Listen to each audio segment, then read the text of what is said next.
Chickasaw hupaki atakar ashikar Chickasaw manumpat ihuli patuk. Atko amona si fina atalima amamet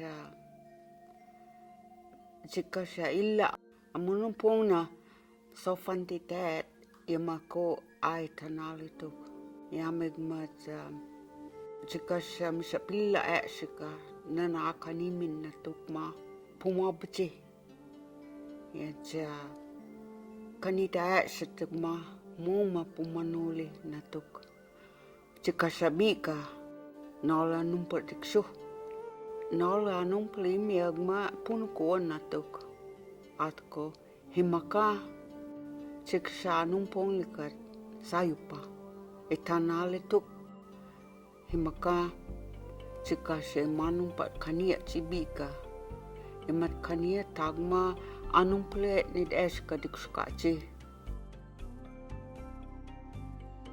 Chickasaw amafinakar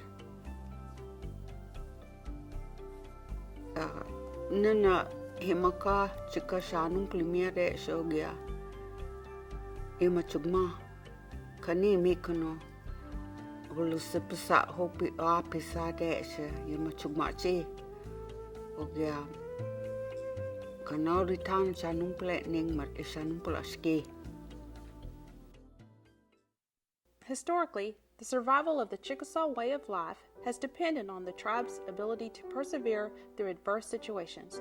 This amazing capacity for strength and adaptability stemmed from the very heart of the Chickasaw's unwavering motivation: we would persist to exist. This mindset of survival was the tribe's focus in the early 1800s. That's when the federal government concluded that it was less costly to educate Indians than to battle them in war.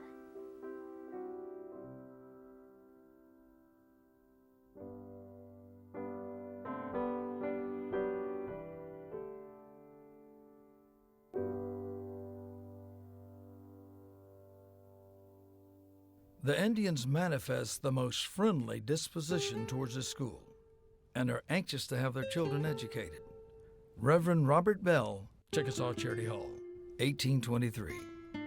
One of the earliest schools in the Chickasaw homeland is known as Chickasaw Charity Hall, and is probably a precursor to the later boarding schools simply because it set up a type of boarding school environment for Chickasaw children who were not able to afford their education.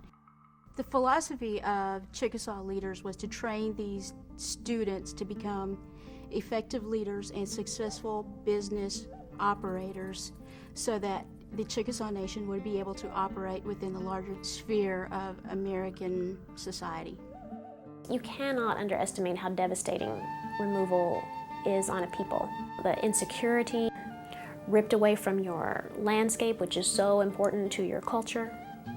All those things taken away from you. So the fact that the Chickasaws, that we were removed in 1838 and by 1844 established our first set of written laws which made provisions for boarding schools.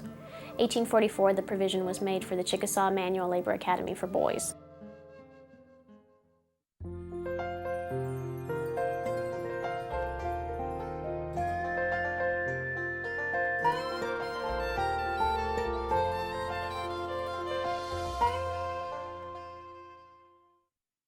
It was just after the Civil War that settlers really started crossing the plains.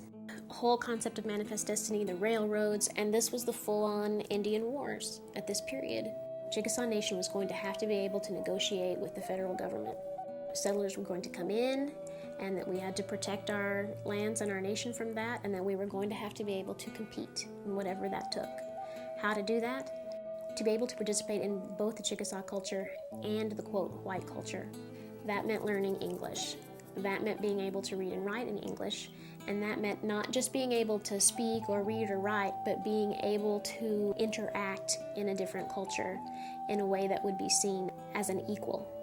In other words, to be competitive. Chickasaw Manual Labor Academy opened in 1851 near Tishomingo and was the tribe's first boarding school. Operated by the missionaries, boys and girls of all ages were trained there, and the farm connected with the school was used to supply most of its needs. In 1886, it was rebuilt and named Harley Institute.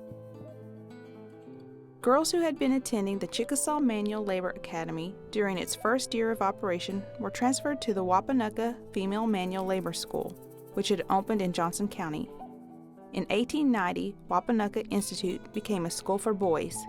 The female students were sent to Collins Institute, while the male students at Collins came to Wapanucka. Chickasaws founded their schools in places where their towns grew up right around them. Chickasaw towns were right there, so people were close to their families. Bloomfield ultimately had 3 administrations in its history. From 1852 to the end of the Civil War, the school was administered, even though the funding came predominantly from the Chickasaw Nation, the school was administered by the Methodist Episcopal missionaries. Its second period, from the end of the Civil War to Oklahoma statehood in 1907, was all Chickasaw. Missionaries were not part of it there, so it was both funded and administered by the Chickasaw Nation, and for this reason, it was considered the Golden Age. The school was known as the, quote, Bryn Mawr of the West, the cultural seat of Indian Territory, and the girls who went to school there were known as Bloomfield Blossoms. And they had little hats with a little yellow rose embroidered on them. They're called the Blossoms. And they wore these long white dresses and were trained in how to be, quote, ladies. Varney Institute opened as a school for girls in 1859.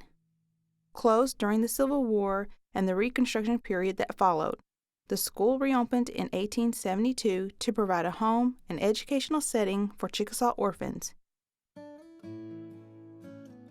Cobler Institute operated in Perryville from 1852 to 1857 by the Methodist Episcopal Church South. In 1857, the school was moved to a site near what is now Stonewall. Eventually, it became known as Collins Institute and served as a boys' school, then later as a school for girls. I was just a little fellow when I started the school at Collins. Most of the kids were much bigger than I was, but after I got acquainted, I liked it fine. Speaking Indian was forbidden, but you'd be surprised how much I picked up from kids who spoke very little English. While shooting marbles and playing various children's games, most of them talked only Indian, and when the teachers weren't listening, I spoke it too. Johnson Perry. The Dawes Allotment Act, the Curtis Act, and Oklahoma statehood spelled the end of this remarkable period of Chickasaw-operated boarding schools. The federal government had stepped in and taken control. In protest, many Chickasaw parents pulled their children out of school and enrollments dropped significantly.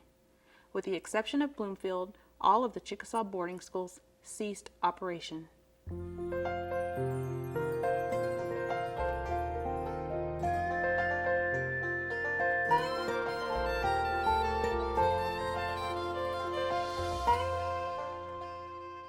After Oklahoma statehood, the federal government closed down all tribal government operations, took over the schools, much to the dismay and chagrin of the nation. This was a long tradition for them. And at that point, the school began to follow the basic curriculum of other federally run boarding schools at that time. My roommate there was Maxine Sims. She's from Muskogee. She's Creek, and we've stayed friends all these years. I met a lot of different people from different tribes there all over the United States. There was even some from Alaska, just North Dakota, South Dakota, New York. I didn't even know there were Indians in New York. I mainly think of getting an education and meeting a lot of different people, having a lot of friendships from all over the United States. I think I'm very fortunate to have had a good education. Employee Vocational School in Tahlequah. It was basically a Cherokee school because of the location. My husband and I were the only Chickasaws, along with his brothers and sisters, that were in that school. When I left there, I had discipline and I was stronger, and I went from there actually into married life and started raising a family. I went to Home 3, which was a younger girls' building. It was a 3-floor building and full of girls. Yes, at Chilocco, I remember the long, I don't know what kind of trees they were, but on both sides of the drive, there were trees, and it was real pretty. And on days like Sunday afternoon, it was about a mile long from the highway to the school, the drive was. And sometimes we would walk from the school out to the gate and back, which we all enjoyed doing. It's a wonderful place. I've made the statement before that had it not been for those schools, I don't know what would have happened to all of us kids. If I hadn't gone to Chilocco, I don't know what would happen to me. I have 5 sisters. We all graduated in Chilocco in the school. When I went to Chilocco, I learned a lot about life and being with other people and learning how to live with people. And I was always interested in playing basketball and baseball. I was too small to play football, but I went to their games anyway.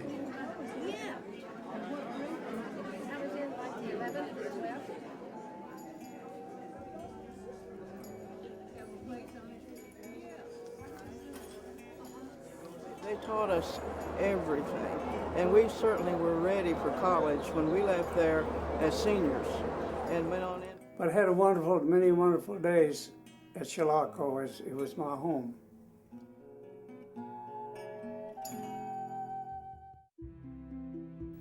When my first impression was you touched the wall and the light came on, and then you went into that little room and the water was in there, which when we lived in the country, we didn't have water. Our well was about a mile away, and some of the girls was my age, and we became good friends. And from then on, we never separated. We were just like sisters, close sisters. But it was like being with a big family, living with all those girls in the dormitory. They called me Nahola because I was the white girl with blonde hair and blue eyes, and most of them were full-bloods.